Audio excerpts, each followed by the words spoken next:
saya atau dari kepolisian akan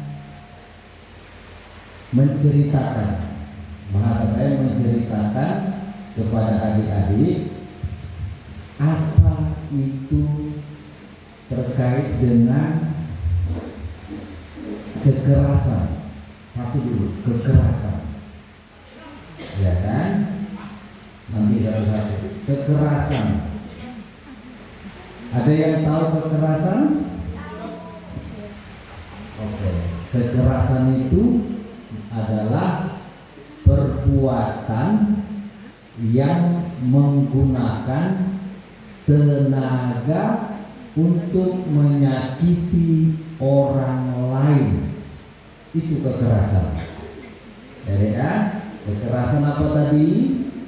Kekuatan yang menggunakan tenaga untuk menyakiti orang lain. Ya. Jadi kalau boleh menyakiti orang lain, nggak boleh kan?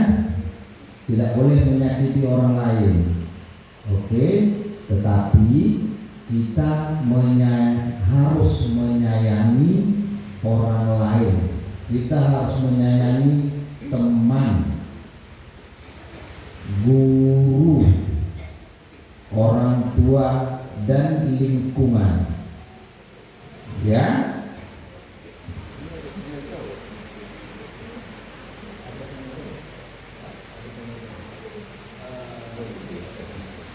Nah, itu dulu satu-satu kekerasan. Nah, saya kasih contoh. Nggak boleh kan mukul ini? Nggak boleh kan? No. Nggak boleh kan? Nggak boleh kan? Oke. Nggak boleh narik tangan kuat kan? Nggak boleh. No. Ya. Nah, yang kedua belum lagi. Oke. Yang kedua tadi kekerasan, sekarang seksualitas atau seks. Oke. Adik-adik semuanya punya agama kan? Ya, punya agama kan? Oke. Agama melarang melakukan hubungan seks tanpa pernikahan. Ini yang udah besar mungkin lebih paham, ya. Ini harus pelan-pelan. Kita lawan jenis laki-laki tidak boleh memegang, ini saya harus hati-hati, memegang, penempatan bahasanya, tubuh dari perempuan. Megang aja nggak boleh, ya. Yang boleh dipegang itu, oke, yang boleh dipegang kalau bisa tangan ini. Kalau ngomong, mau manggil gini, ya, gini aja. Atau bicara, ya. Jadi tidak boleh menyentuh tubuh dari lawan perempuan.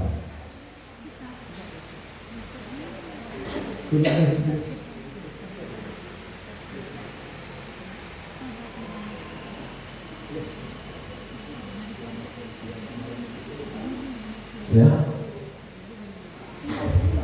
oke.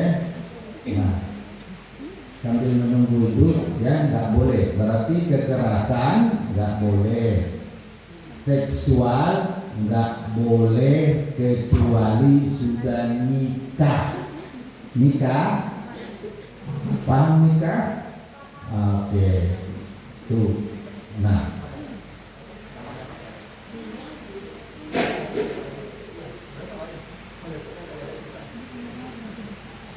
berteman boleh, berteman dengan lawan jenis, dengan perempuan, laki-laki boleh, tetapi tidak boleh memegang apa tadi? Nggak boleh megang apa tadi? Tubuh perempuan, nggak boleh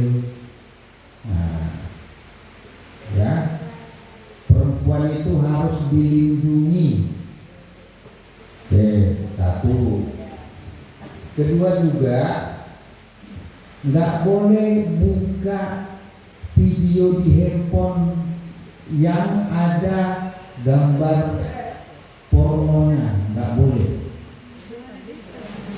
Nggak boleh ya? Hah? Oh, nggak boleh ya. Perempuan juga nggak boleh, bukan hanya laki-laki. Dua-duanya perempuan, adik-adik perempuan sama laki-laki juga nggak boleh. Ya, oke. Ini sebagai apa ya? Tadi sudah saya jelaskan. Oke, next. Nah, next. Ini oke. Berarti saya hanya panduan aja Pak menjelaskannya.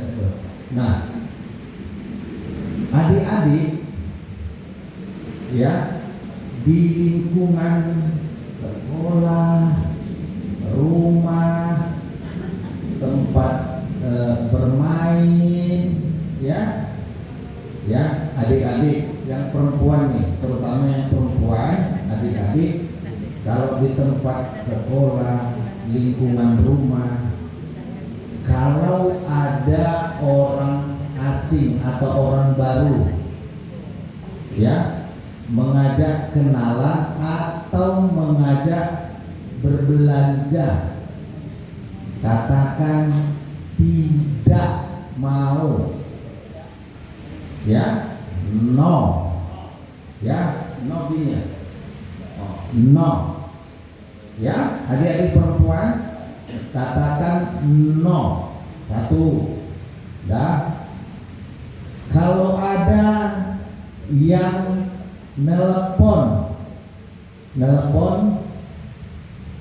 pura-pura kenal, ya, mengajak jumpa, katakan tidak mau, ya, tidak mau. Atau kasih tahu, beritahu dulu orang tua, ya, jangan asal mengiyakan atau mengikuti. Itu jangan mau, ya. Oh, mau dikasih uang, mau dibelikan sesuatu makanan, no, ya, katakan no, tidak. Itu untuk menghindari. Ya, adik-adik perempuan yang paling utama berpakaian yang sopan. Berpakaian yang sopan, ya. Itu untuk menjaga edukasi diri kita dari hal-hal mengundang terjadinya kekerasan seksual, ya ibu.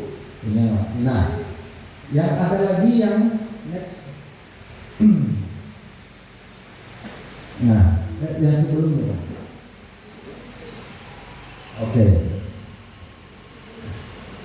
Adik-adik, kalau ada orang baru, baik yang laki-laki, ada orang baru yang tidak dikenal, dia badannya besar, takut adik-adik. Kalau diajaknya katakan no, atau kasih tahu lingkungan atau keluarga, ya, menolak.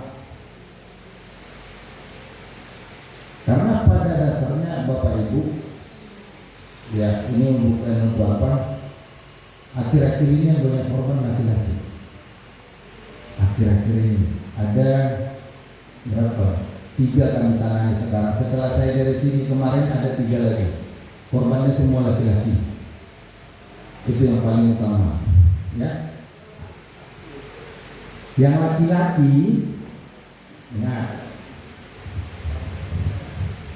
kalau ada abang-abang, om-om yang ngasih duit, ya, ngasih duit untuk adik-adik ikut sama om atau abang-abang itu, jangan mau, katakan tidak mau. Coba tidak mau, ya, tidak mau. Itu cara satunya. Kita, Bapak Ibu orang tua, kita harus ajarkan anak-anak ini mengatakan tidak. Itu yang paling utama, mengatakan tidak. Baik diiming-imingi uang, makanan, dan segala macam. Kita harus mengajarkan yang paling utama, Bapak Ibu, keluarga, guru-guru, katakan no. Ajarkan mereka untuk mengatakan tidak dan menolak, ya. Karena kalau boleh kita jujur aja, tidak semuanya masyarakat kita mau peduli terhadap adik-adik yang istimewa ini. Kita nggak usah menutupi, itu kita nggak usah menutupi. Ada juga yang merasa cuek terhadap keadaan adik-adik kita ini. Oke, itu untuk menolak agar kita tidak menjadi korban, agar adik-adik tidak menjadi korban terhadap kekerasan seksual, baik yang laki-laki, perempuan. Oke, next. Nah, yang supaya kita juga adik-adik tidak menjadi korban, pertama adik-adik yang muslim rajin sholat. Nih yang perempuan rajin sholat kalau ada ibu, kalau nggak ada nggak sholat gitu. Ya, rajin sholat, ya, rajin baca Quran, itu salah satunya untuk membentengi, ya. Nah, yang itu sudah saya sebutkan tadi, tidak mudah. Nah, adik-adik yang perempuan sama laki-laki, supaya tidak adik-adik jadi korban, adik harus mengatakan tubuh saya adalah milik saya. Coba, adik-adik laki-laki sama perempuan, tubuh saya hanya milik saya, bukan untuk orang lain.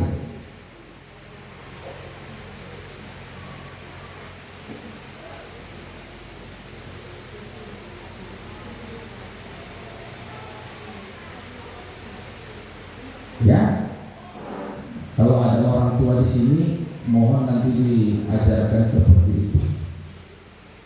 Karena biar jangan dia merasa sembarangan orang bisa memegang atau mengeksplor tubuhnya.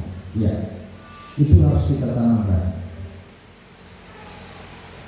Karena bagaimanapun kita orang tua yang harus utama.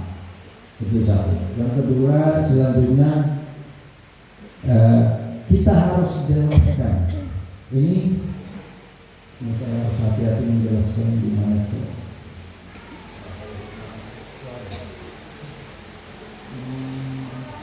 Nah, gini, adik-adik yang laki-laki yang udah SMA, ya, tidak boleh pacaran yang menyentuh perempuan. Oke?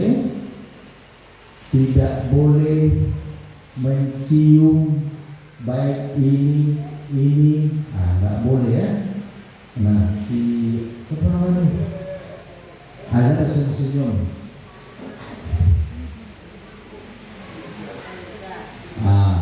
Ya, nggak boleh ya.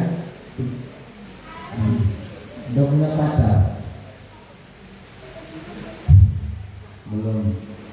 Bohong. Oh, sumpah. Oke, bagus. Ya, ini tidak boleh melakukan hubungan seks sama perempuan sebelum nikah. Boleh ya. Berteman saja, teman, belajar, ya, nggak boleh ya. Nah, yang perempuan tapi jangan melebihi ya. Cukup berteman, belajar, cerita, oke? Mabar ya? Mabar. Mobile Legends ada sini? Enggak ya? Oke, next. Nah, yang terakhir juga untuk pencegahan yang paling utama itu sebenarnya di sekolah ini, di sekolah-sekolah udah ada diberitahu pendidikan tentang seksual, Bapak Ibu. Ya, apalagi di tempat kita yang istimewa ini, kita menjelaskannya itu tidak bisa segampang yang di luar. By continue, by explore dengan cara lain mungkin Bapak Ibu di sini lebih paham untuk penerapannya. Tetapi memang pendidikan seks itu kadang dianggap tabu. Tapi seiring perkembangan zaman sama teknologi, kita mau tidak mau harus menjelaskannya.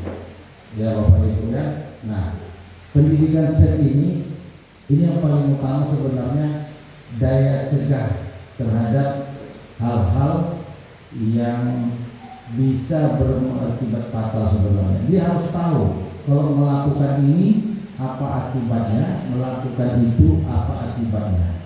Jadi sebenarnya lebih bagus dengan gambar dalam artian yang ada penjelasannya atau videonya, tapi bukan gambar tanda video, Bapak ya. Oke, next. Nah, kita berbicara ruang aman. Oke, ruang aman, ya. Ruang aman, adik-adik, nih, adik-adik yang perempuan. Kalau supaya aman tempat adik-adik itu, ini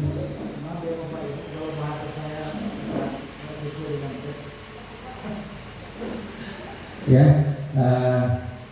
pertama itu yang saya bilang tadi, amankan dulu diri, pakaian yang sopan, ya, tidak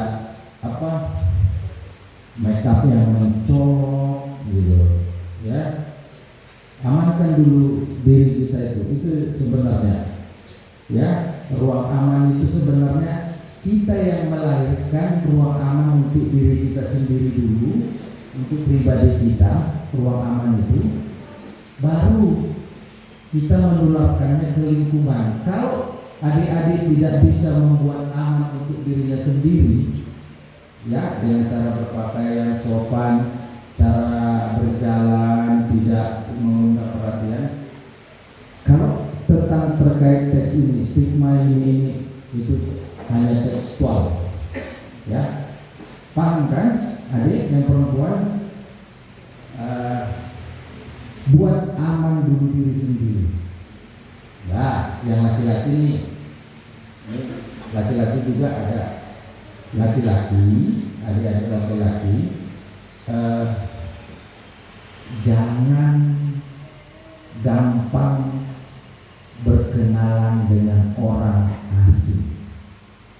Itu cara amankan dulu diri adik ini. Oke, amankan dulu. Jangan gampang atau mudah berkenalan dengan orang asing. Nah, 2, jangan mudah menerima sesuatu dari orang asing. Contohnya orang tadi. Sebenarnya di situ aja.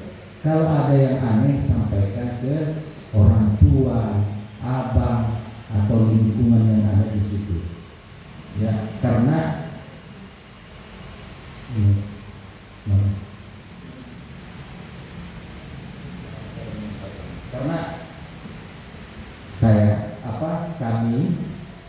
saya ini lagi memproses laki-laki yang baru kenal dengan orang lain, lalu dia dipukuli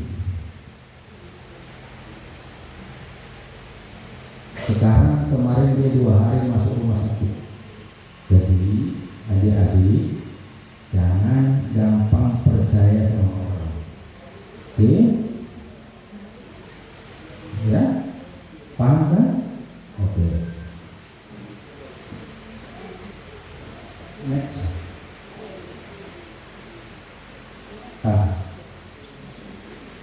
Saya diarahkan untuk tata cara pelaporan. Kemarin tata cara pelaporan seperti ini. Kalau ada kejadian dugaan tindak pidana kekerasan seksual, ini mekanismenya, ya Bapak Ibu, adik-adik. Kejadian tindak pidana, setelah ada kejadian, selanjutnya korban datang ke kepolisian didampingi orang tua, guru, pemerhati perempuan, atau orang yang telah berumur 18 tahun ke atas. Oke, lalu mereka membuat laporan. Laporan tidak bisa dilakukan langsung oleh adik-adik yang disabilitas, tetap harus pendamping yang membuat laporan, baik di Undang-Undang Perlindungan Anak ataupun di KUHP baru tahun nomor 1 tahun 2023 dan juga KUHP nomor 20 tahun 2025. Tetap harus orang guru atau yang, kalau anak-anak istimewa tidak bisa. Next. Makanya tadi setiap proses itu Bapak Ibu, setiap proses back nomor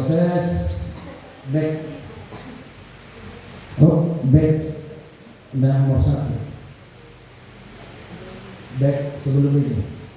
Oke, nah makanya di sini saya buat semua tahapan pemeriksaan terhadap korban wajib didampingi oleh yang ahli sesuai kebutuhan disabilitas hingga persidangan. Ya.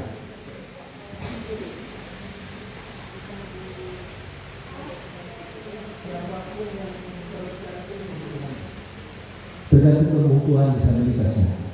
Oke, next Pak izin. Nah, inilah alurnya sebenarnya yang jelas biar kita nggak salah. Dari pertama Bapak Ibu atau keluarga datang bersama korban ke PKReskrim, lalu PKReskrim menerbitkan rekom untuk dilakukan pembuatan laporan, terbitlah LP, lakukan permintaan visum terhadap korban ke rumah sakit Polri dan juga petugas cek TKP. Setelah itu korban pelapor dimintai keterangan, terus dan korban selanjutnya dibuatkan administrasi penyelidikan. Setelah ini digelarkan perkara setelah memeriksa saksi-saksi. Lalu ini yang di sini saya bilang kemarin yang pertama itu, meminta keterangan psikologi dari PT. Habis itu litmas dari dinas kota. Litmas ini untuk mengetahui lingkungan dia, karena jaksa sama pengadilan hakim perlu juga tahu gimana sih anak ini, gimana keluarganya, apakah dari broken, kurang mampu atau segala macam. Itu perlu untuk nanti penjatuhannya. Nah, psikologi korban ini perlu. Kenapa? Karena kalau korban kekerasan seksual, Bapak Ibu, sebenarnya lukanya tak tampak, yang paling parah. Kalau luka yang tampak itu mungkin bisa disebut terlalu Bapak, tapi beban mental. Makanya kebetulan saya baru S1 psikologi, ada namanya dalam teori psikologi itu psikoanalisa. Jadi kalau sebenarnya kita mengalami peristiwa itu, sebenarnya bukan segampang itu melupakannya. Dia terkubur di dalam pikiran kita yang sewaktu-waktu kalau ada stresor atau pemicu dia akan naik. Jadi makanya dia memang di dalam kayak lava gunung Merapi, tapi kalau ada pemicunya dia bisa meledak. Nah, itu dalam teori psikologi analisa yang diterbitkan atau Sigmund Freud. Nah, oke, next. Nah, setelah ini dilakukanlah tetap mengacu kepada gelar perkara. Setelah dinyatakan ada 2 alat bukti, keterangan korban, visum atau keterangan ahli, baru dinaikkanlah ke tahap penyidikan. Diperiksa ulang lagi ini saksi-saksi tadi. Habis itu dilakukanlah gelar perkara. Kalau dikatakan di gelar perkara itu sudah bisa memenuhi si pelaku ini, si terduga ini sebagai tersangka, lakukanlah. Ada 2, bisa langsung ditangkap atau dipanggil. Ada 2 caranya. Bisa langsung ditangkap, tergantung situasionalnya, keadaannya. Yang kedua, setelah itu penyidik mengirimkan berkas perkara ke jaksa. Oleh jaksa selama maksimal 7 hari dia sudah harus ada keputusan bahwa apakah berkas yang dikirim ke kepolisian ini sudah lengkap atau tidak. Kalau tidak lengkap, itu akan dikembalikan dengan petunjuk A, petunjuk B untuk dilengkapi. Setelah itu penyidik lagi melengkapi itu, lalu mengirim kembali ke jaksa. Oleh jaksa penuntut umum dinyatakan lengkap berkasnya atau istilahnya P21. Selanjutnya jaksa akan menyuruh penyidik, memerintahkan penyidik untuk segera menyerahkan tersangka dan barang bukti ke kejaksaan. Setelah lebih kurang temponya 20 hari dari penyerahan ini, dia akan mengikuti proses persidangan dan akan dijatuhkan hukuman. Nah, ini terkait adik-adik bisa yang mana istimewa. Mohon maaf kalau saya tidak menggunakan disabilitas. Sidangnya tertutup. Ya. Korban kekerasan seksual, apalagi disabilitas, sidangnya tertutup untuk umum dan tertutup untuk media. Makanya media itu biasanya setelah sidang dia nongkrong di situ, gitu dia tidak bisa masuk. Dan kami penyidik hanya bisa masuk ketika diminta oleh hakim. Kami tidak bisa masuk. Jadi contohnya gini, dibatasi berapa orang. Kalau yang korban merasa tidak nyaman dengan keadaan itu akan dikurangi lagi. Nah, jadi sama di ini pembelajaran aja. Karena di undang-undang ini yang saya bilang tadi, ini Pak nomor 20 tahun 2025 KUHP namanya. Ini hak-hak disabilitas jelas di sini. Jelas. Nanti kalau apa coba saya cari, nanti ada lagi punya saya, nanti saya titip ke siapa, dibaca-baca dulu. Nih, untuk hak-hak disabilitas ya Bu. Karena sama. Ini kalau KUHP pun sudah dilindungi itu aja, semua mekanismenya sudah melindungi sebenarnya adik-adik ini. Ini di pasal 419 itu. Nah, itu. Jadi oke, inilah alurnya Bapak Ibu. Coba next. Sampai di sini. Nah, adik-adik, ada yang mau ditanyakan?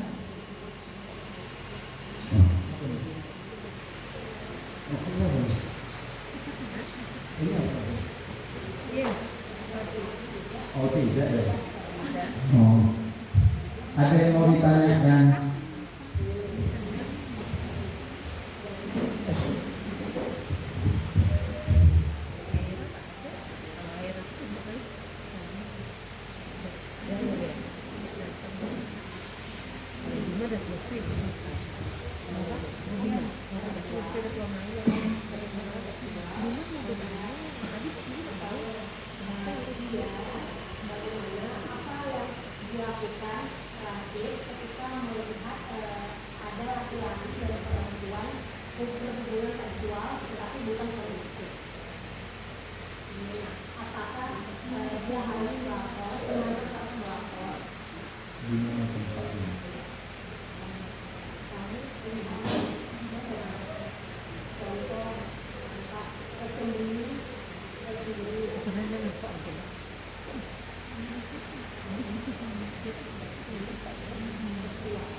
gitu. Jadi gini, jangan dipukul. Kalau kejadian itu Rasid di lingkungan tempat tinggal, ya, yang paling terdekat itu beritahu orang tua.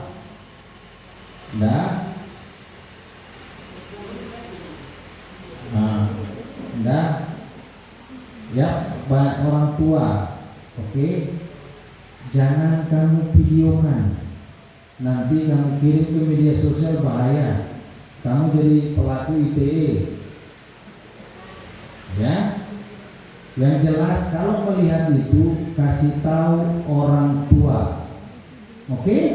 Biar orang tua nanti yang melaporkan kepada RT atau Babin Kamtibmas atau langsung ke kantor polisi terdekat.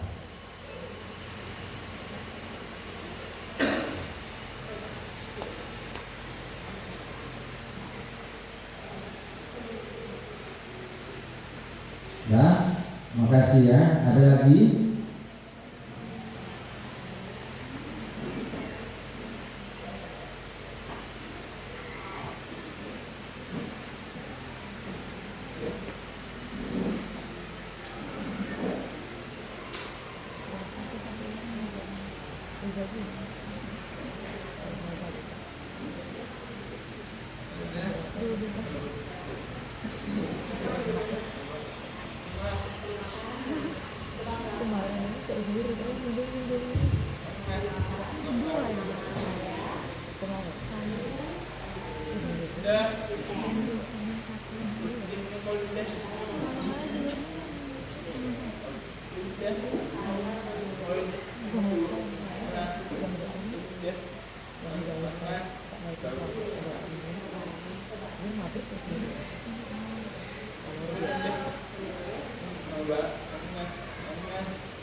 Jadi, makasih saudara itu.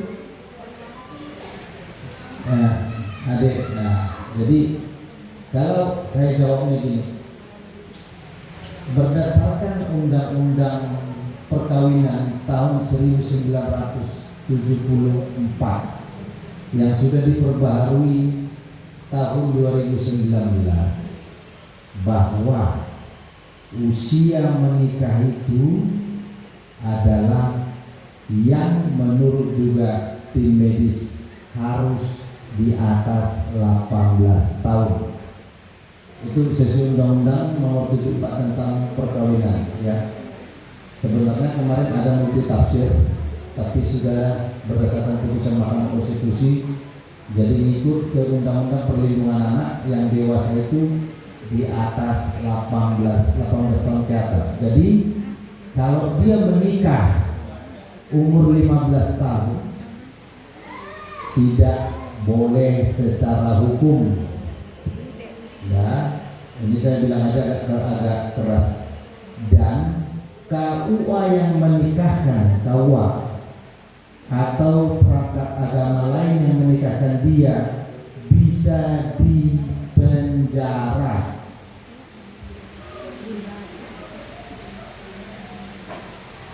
Oke, jadi tidak boleh.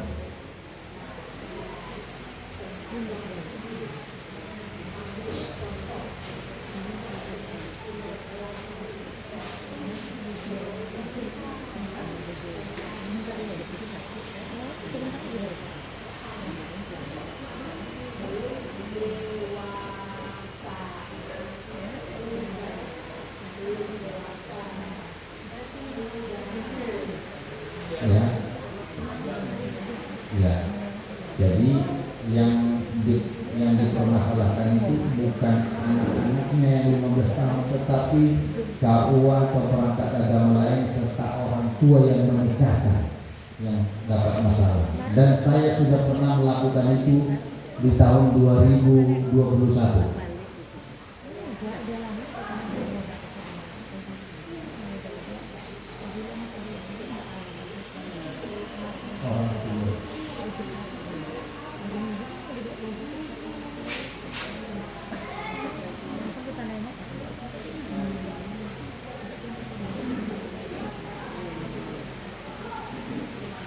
Ada lagi yang dari perempuan, nggak ada yang nanya nih dari perempuan, coba.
Oke, kekerasan seksual itu makanya saya bilang tadi saya harus menyebutkan bahasa yang tidak vulgar sebenarnya. Jadi gini, kekerasan seksual itu gini.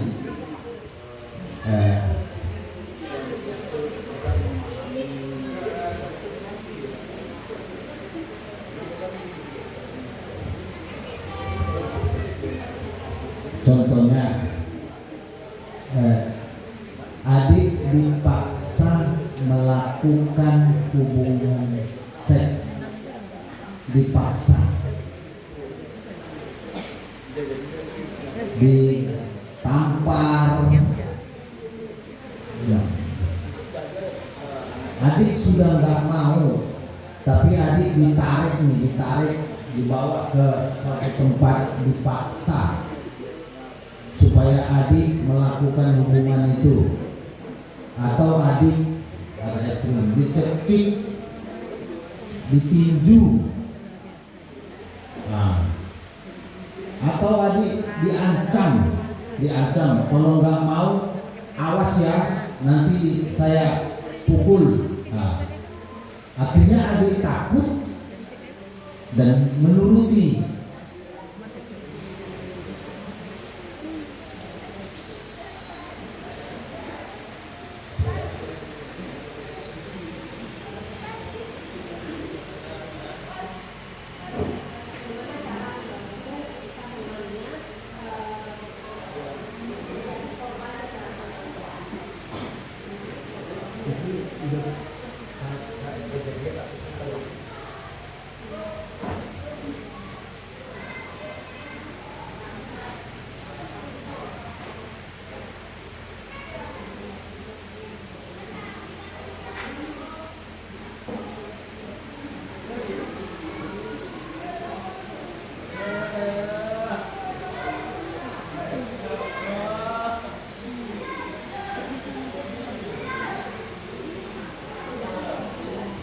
Cara membantunya, temani teman yang menjadi korban tadi, dengarkan ceritanya supaya dia ada teman curhat dulu. Nah, jadi kasih tahu ke guru kalau di sekolah, kasih tahu ke orang tua kalau teman kita itu tadi jadi korban. Nah, dan kita yang mendengar cerita dari teman kita tadi itu bahwa dia korban, kita juga harus memberitahukannya nanti dan siap memberikan keterangan di kantor polisi. Dan kita adik-adik harus mau membantu teman memberikan keterangan di kepolisian. Kalau supaya pelakunya itu ditangkap. Nah, ini yang saya bilang dari kemarin yang saya jelaskan. Karena korban kekerasan seksual ini tidak karena jarang saksi ada yang melihat langsung. Mungkin kalau ibu bapak melihat langsung, mungkin ibu tokoh kepalanya kan gitu kan. Nah, atau lebih ekstrim lagi. Nah, makanya saya bilang kalau kekerasan seksual ini saksi yang mendengarkan cerita bisa jadi saksi. Itu namanya saksi auditif yang mendengarkan cerita. Karena nggak mungkin saya mau melakukan pemerkosaan di depan umum, nggak mungkin. Pasti kena hubung sama massa. Jadi yang adik tadi itu jadi saksi, tapi dengarkan dulu curhatan temannya itu, lalu ceritakan ke guru atau ke orang tua untuk dilaporkan ke pihak yang berwajib. Oke.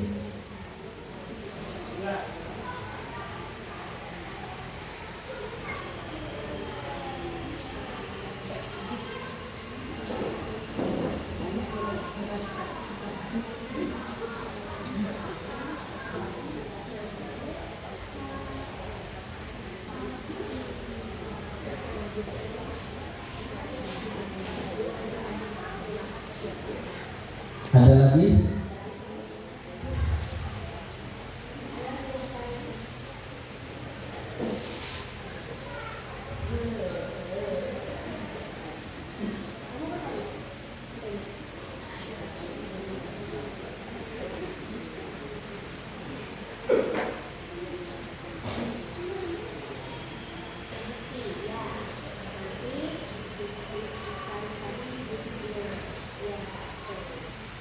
Oke.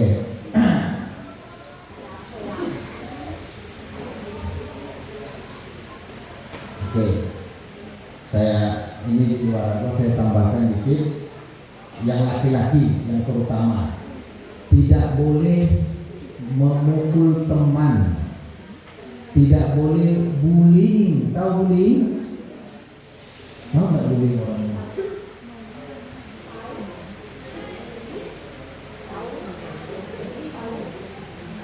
Oke, karena ada salah satu sekolah dasar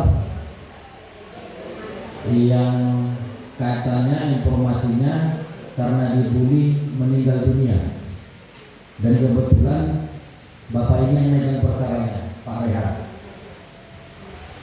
Jadi tidak, salah satu SD negeri di Pekanbaru yang muridnya katanya informasi laporannya meninggal karena dibully ya di November 2023. Kebetulan Pak Rehat itu yang Jadi adik-adik nggak boleh mukul.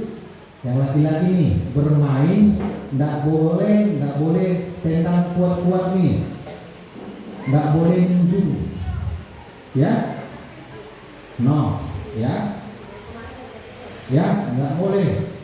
Ada yang meninggal karena ditinju katanya ininya apa? Dadanya.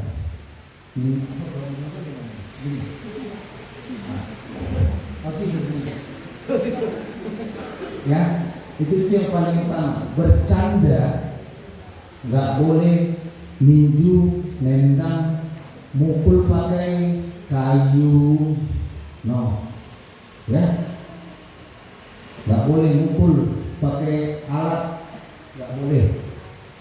Yang laki-laki nih, dorong dari tangga, dorong nggak boleh, ya, nggak boleh. Dorong dari tangga, ya. Jadi bermain biasa aja, jangan pakai kekerasan. Itu tangga kan, tangga. Nah, nggak boleh dorong, nggak boleh, ya. Oke, ini tambahan aja karena saya ingat itu ada kasus di Pekanbaru. Katanya dibully hingga meninggal dunia. Ya, oke. Ada yang mau ditanya lagi?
Sebaiknya jangan. SMA udah besar, sebaiknya orang tua laki-laki atau ayah jangan satu tempat tidur dengan anak perempuan. Oke? Bisa. Atau bapaknya di ruang tamu, adiknya di kamar.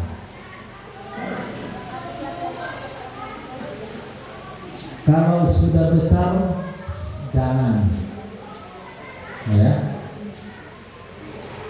Kalaupun karena keterbatasan ekonomi, karena keterbatasan keadaan, kalau bisa tempat tidurnya bertingkat. Dan yang perempuan di tempat yang atas. Oke, kan nggak semuanya kita ini punya muat biaya bangun kamar ini minimal tempat tidur meminimalisir ya, minimal tempat tidur bertingkat yang kewajibannya perempuan di atas.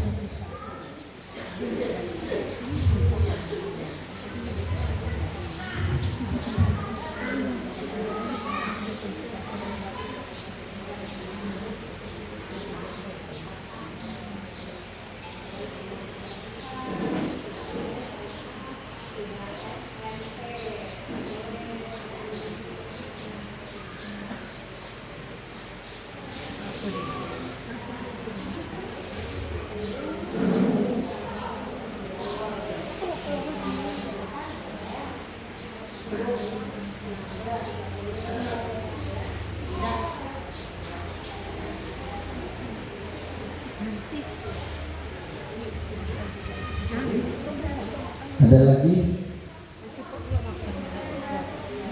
Terima kasih. Di luar ekspektasi. Oke.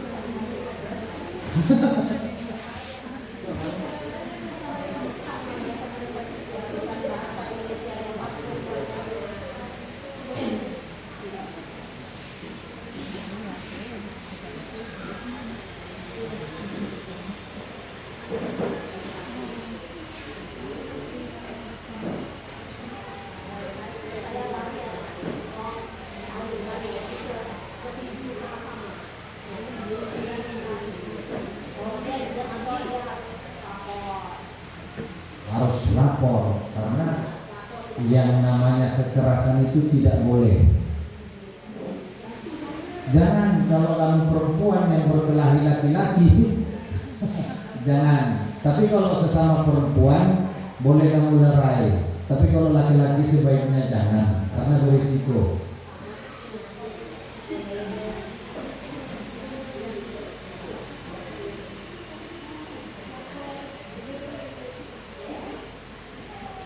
Oke, makasih. Gimana teman-teman? Gini ya, makasih. Oke, ada lagi?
Kalau adik laki-laki masih kecil, ya boleh.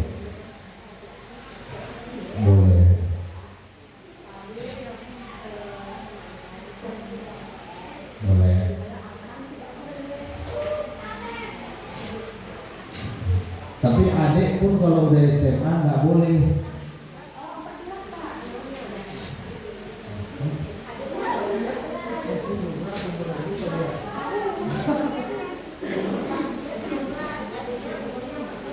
Nah, sebaiknya yang itu tadi boleh satu tempat, tapi sebaiknya tempat tidur bertingkat.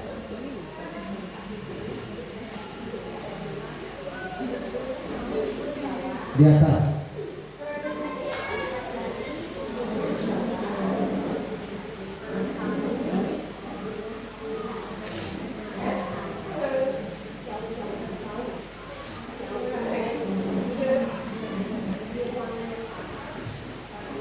Jauh, ada batas. Oke. Itu Sofia dari namanya. Ya Sofia. Nah.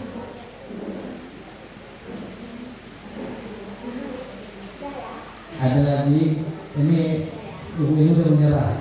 Ada lagi.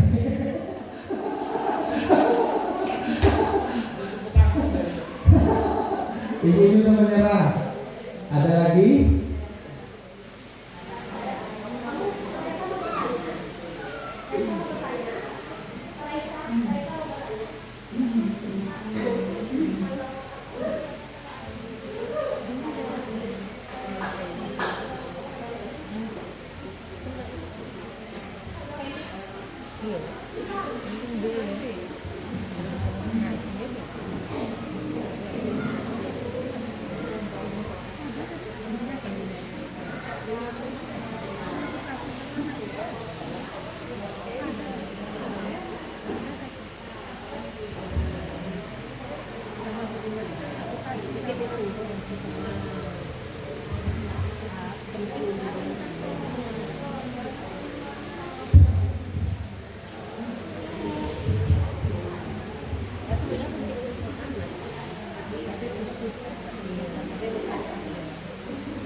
Saya udah paham. Jadi saya mau tadi Bu Reza ya. Jadi Reza gini, kalau kamu curiga sama orang yang akan mengganggu kamu, sebaiknya Reza pergi dari situ. Pergi, jangan dekat situ, pergi. Kalau dia datang lagi, peganglah sesuatu hal, entah kayu, tapi jangan kamu tokokan ke dia. Ya, pegang dulu untuk, tapi sebaiknya pergi atau pergi ke tempat yang ramai. Contohnya Reza berdua di sini nih, di situ kan ramai bu guru nih, jadi pergi ke tempat bu guru aja, gitu. Contohnya gitu, ya. Atau kalau memang sepi hanya berdua, carilah benda, tahu benda, kayu, batu, pegang. Tapi jangan kamu lempar atau tokok dulu, oke? Rupanya dia mau nanya alamat, kamu sudah tahu. Nanya alamat dia tok katanya kan, belum lagi dia alamatnya. Tapi kalau dia sudah kurang ajar, megang tanganmu atau coba lempar, karena dalam hal membela diri itu yang di TV itu pasal 34 itu boleh melakukan tindak pidana, tapi tidak bisa dipidana di pasal 34. Oke?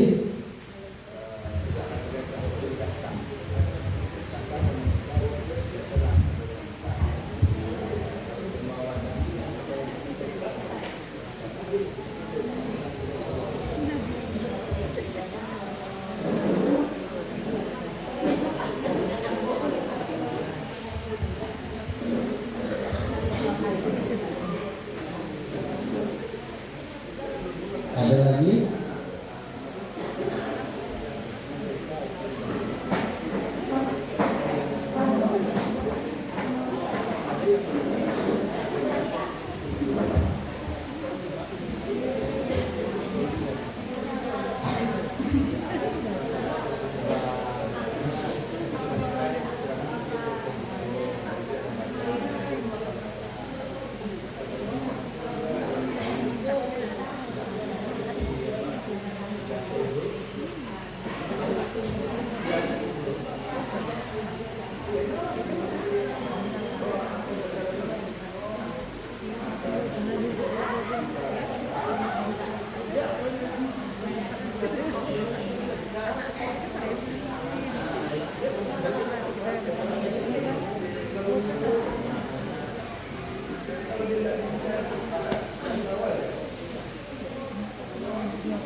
Yang jelas kalau yang jelas kalau dia masih ikatan itu terkait dengan Undang-Undang Nomor 23 Tahun 2004 tentang penghapusan kekerasan dalam lingkup rumah tangga.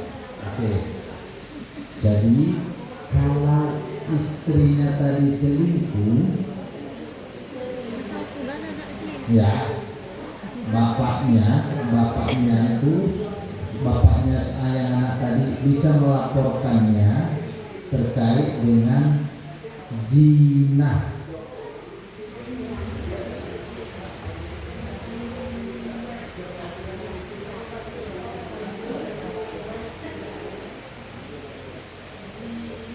Kalau dia selingkuh, kalau dia sudah menikah lagi istrinya, tidak jujur dia bahwa dia udah punya suami, ada yang namanya di KUHP baru ini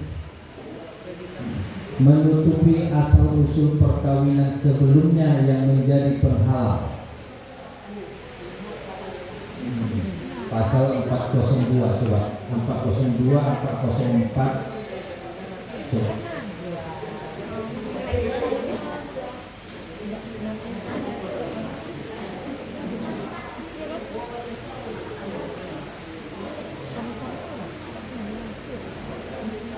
Ada diatur di sini yang baru, tindak pidana menutupi asal usul perkawinan, masuk penjara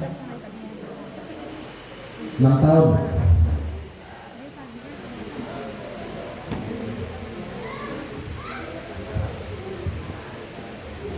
Selingkuhannya tadi sama istrinya bisa dipenjara 6 tahun.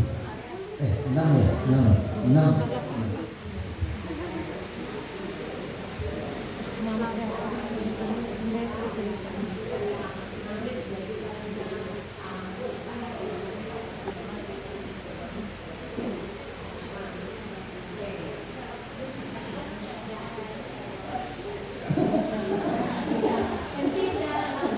Oke.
Kepada Pak Kepala Sekolah, tidak menjadi guru semuanya, dan ya, Ibu, mohon maaf kalau kami ada kata-kata yang kurang berkenan.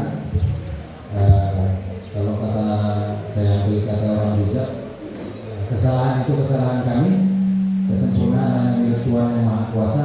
Terima kasih adik-adik hebat. Jujur saya senang dan pengalaman yang luar biasa bagi hidup saya bisa bertemu dengan adik-adik yang istimewa ini. Mudah-mudahan kita sehat selalu dan kita bertemu di lain waktu dengan acara yang lebih meriah lagi. Terima kasih, selamat siang. Terima kasih kembali Bapak Polisi. Ayo beri aplaus buat Bapak Rinto. Ya, bagaimana anak ibu semua? Sudah ada pencerahannya? Sudah segar ya? Sudah segar, tidak ada lagi kekerasan di sekolah kita tercinta ini ya. Materi tentang perlindungan diri dan ruang aman bagi siswa telah dijelaskan oleh Bapak Polisi tadi.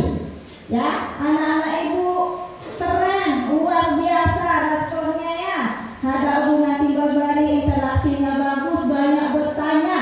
Bertanya bukan belum tidak tahu ya. Bertanya itu kita paham ya. Contoh itu, seringlah bertanya, seringlah memahami apa yang ada di lingkungan kita ini. Tidak boleh ada kekerasan lagi, tidak ada pukul-pukul ya. Jaga dirinya masing-masing. Paham? Bagaimana tadi? Tidak boleh mau diajak orang yang tidak kenal ya.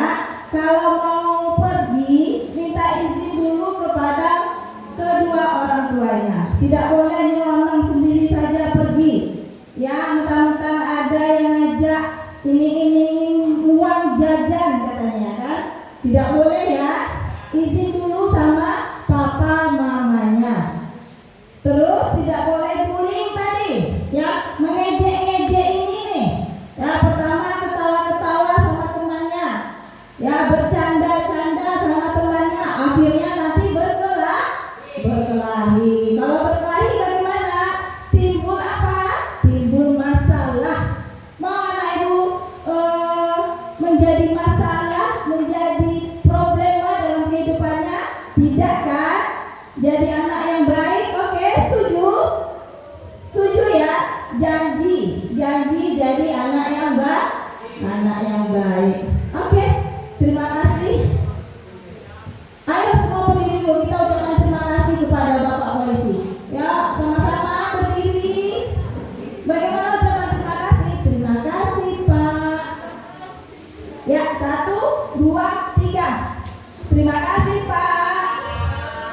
Terima kasih Bapak-bapak, hebat, luar biasa. Oke, sama-sama kata Bapak. Silakan duduk kembali. Silakan duduk kembali sama-sama. Terima kasih kata Bapak. Oke, duduk.